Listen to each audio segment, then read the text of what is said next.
शुरू 70 शब्द प्रति मिनट। महोदय, पंचवर्षीय योजना की रूपरेखा पर अपने विचार प्रकट करते हुए मैंने भ्रष्टाचार को समाप्त करने की ओर आपका ध्यान आकृष्ट किया था। यदि भ्रष्टाचार इस देश से दूर नहीं होगा तो जो आशाएं हम करते हैं वे पूरी नहीं होगी। आज तक जो होता आ रहा है उसमें एक सबसे बड़ी बाधा हमारे सामने यह आई है कि अधिकारियों का ध्यान देहातों की ओर नहीं है, उनका ध्यान शहरों की ओर अधिक रहता है। यही कारण है कि 80% आबादी की ओर जो देहातों में रहती है वे ध्यान नहीं दे पाते हैं। मेरा सबसे पहला सुझाव यह है कि आपके अधिकारियों को निश्चित रूप से देहातों में रहना चाहिए। जो हरिजन है, आदिवासी है, गरीब लोग हैं, उनके बीच में रहना चाहिए, जिससे उनको उनकी समस्याओं का सीधा ज्ञान हो सके।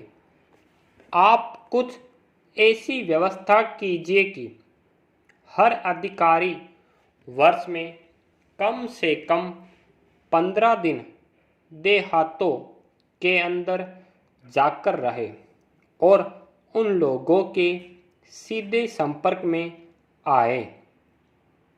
इससे हमारी योजनाओं के कार्यान्वयन में बड़ी सहायता मिलेगी।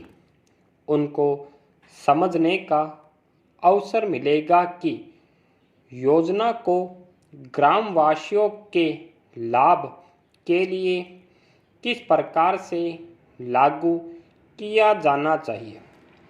मैं एक दूसरा सुझाव यह देना चाहता हूं कि अधिकारियों को काम करने के लक्ष्य दिए जाए।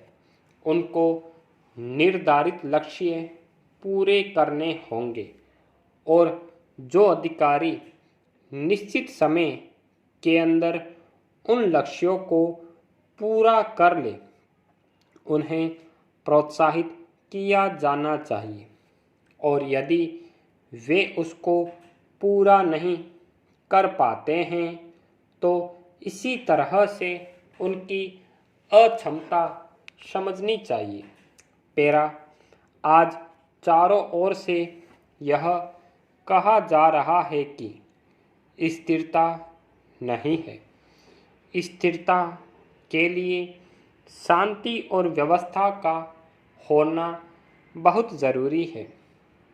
यदि देश में शांति और व्यवस्था होगी तभी हमारी योजना चल सकती है।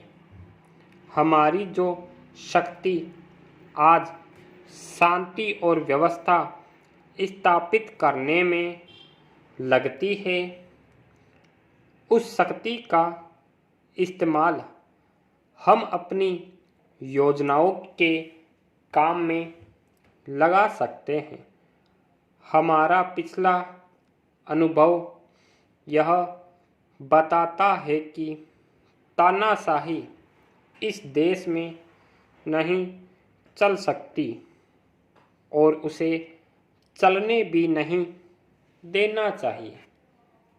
अब जहाँ तक दूसरे कार्यक्रम का संबंध है जिस पर कार्यवाही चल रही है, उसमें कई नेता शामिल हैं। यदि वे एकरूपता दिखलाएंगे तो देश में अशांति पैदा होगी, हमारा प्रजातंत्र समाप्त हो जाएगा। इसलिए इस बात को जितनी भी गंभीरता से लिया जाए उतना ही कम है। स्टॉप।